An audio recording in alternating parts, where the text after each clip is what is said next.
আসসালামু আলাইকুম। ৩টি গুরুত্বপূর্ণ বিষয় নিয়ে আলোচনা করব। ১ নম্বর, টিউলিপ সিদ্দিকী যখন বাংলাদেশের নাগরিক না, তার ডক্টর মোহাম্মদ ইউনূস সাহেবের সাথে কোনো যোগাযোগ করার কোনো দরকার নাই, ১ম।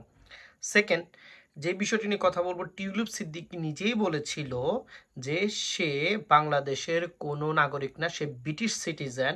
আর একজন ব্রিটিশ সিটিজেনের কি কোনোভাবে কি বাংলাদেশের নাগরিকের সাথে, বাংলাদেশের প্রেসিডেন্টের সাথে তার কোনো কার্ম আছে, কোনো দরকার আছে? সাধারণ সিটিজেনের কোনো তো দরকার নাই।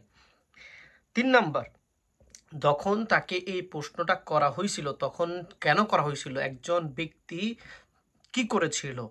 সে তার খালা ওই ব্যক্তিকে জেলে এবং গুম করে রেখেছিল, তাকে ছড়ানোর জন্য। তার ফ্যামিলি সকলেই অনেক বলছিল যে তুমি একটু বলো যাতে তাকে ছেড়ে দেয়, কিন্তু সে বলছিল যে এটা আমি জানি, এটা বাংলাদেশের কনস্টিটিউশনের অবস্থা, সেটা আমাদের দেখার বিষয় না, বাংলাদেশের সিস্টেমের অবস্থা।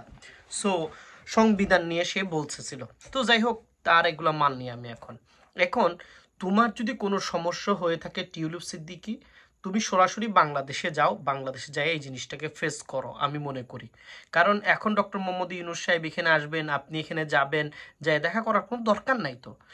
এখন আসেন, আমি তো আপনাকে 3টা কথা বলছি, এখন আপনার কাছে মনে হইতে পারে যে জিনিসটি আমি আপনাদেরকে মেইন ফ্যাক্টর হিসেবে দিই। আমি মনে করি ডক্টর মোহাম্মদ ইউনূস সাহেব যদি এই টিউলিপ সিদ্দিকীর সাথে দেখা করেন বা কোনোভাবে যোগাযোগ হয়ে যায় তার, বা দেখা হয়, তাহলে আমি মনে করব একজন সাধারণ, এই জুলাই যোদ্ধার একজন সাধারণ একবারে নিম্ন শ্রেণীর একজন মানুষ হিসেবে মনে করব এই জুলাই যুদ্ধদের সাথে, আগস্টের যুদ্ধদের সাথে তার বেইমানি করছে ডক্টর মোহাম্মদ ইউনূস সাহেব। এক।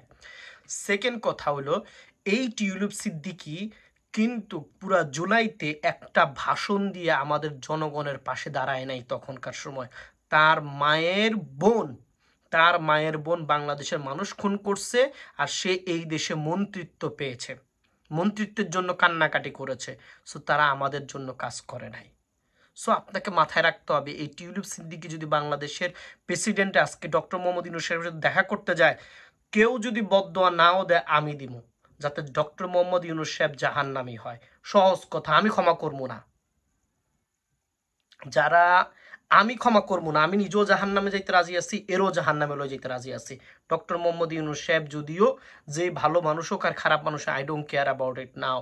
আমার কেয়ার একটাই, জুলাই যোদ্ধাদের পিছনে যারা যারা ছিল, জুলাই যোদ্ধাদেরকে মারার পিছনে আজকে এই টিউলিপ সিদ্দিকী বাংলাদেশে জনগণের সাথে দেখা না করেছে, নিজেকে বাংলাদেশের জনগণ মানে না, সেই ব্যক্তিকে বাংলাদেশের সিটিজেন মানে না যে নিজেকে, সে তাকে আমরা কখনোই কোনো মতে কোনোভাবেই ডক্টর মোহাম্মদ ইউনূস সাহেবের সাথে দেখা করতে দেওয়া যাবে না। যদি দেখা করে, আমাদের রক্তের সাথে, জুলাই আন্দোলনের সাথে সে প্রকাশ্য প্রকাশ্য একটি যুদ্ধ শুরু করে দিবে মনে করবো ইনশাল্লাহ।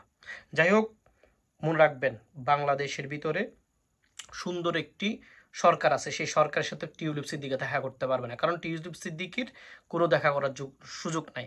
আচ্ছা, এটা আপনারা যদি না বোঝেন তাকে একটু ভাঙে বলি। এই দেশে যারা British citizen, white British citizen, সাধারণ যে মানুষগুলো, তাদের কি দরকার আছে, তাদের কি দরকার আছে ডক্টর মোহাম্মদ ইউনূস সাহেবের সাথে দেখা করার? কোনো দরকার নাই। কেন দেখা করবে তারা? কি দেখা করবে কেন? তাদের কোনো রাইট নেই দেখা করার। আমরা যারা বাংলাদেশি সিটিজেন, বাংলাদেশের মান ধরি, বাংলাদেশকে ভালোবাসি, এবং এই দেশেরও সিটিজেন হইলে, যদি কোনোদিন আল্লাহ দেয়, যদি হয় কেউ যারা এই দেশের সিটিজেন ও বাংলাদেশের কেউ ধারণ করে, তারা অবশ্যই দেখা করতে পারে, যারা নিজেকে বোগলায়। আর যারা সাধারণ সিটিজেন, এই দেশের সাধারণ সিটিজেন, তাদের কোনো যোগ্যতা নাই ডক্টর মোহাম্মদ ইউনূস। আর টিউলিপ সিদ্দিকের তোর কোনো নাই, সে তো একজন দুর্নীতিবাজ, সেটা একজন দুর্নীতিবাজ, সেটা আমার কথা না, সেটা এই দেশের তথ্য ভিত্তিতে আমি বলতে পারি, সে একজন দুর্নীতিবাজ। তো টিউলিপ সিদ্দিকী দেখা করতে পারবে না। আমি ডক্টর মোহাম্মদ ইউনূস সাহেবকে সরাসরি বলতে চাচ্ছি এই কথা। আসসালামু আলাইকুম।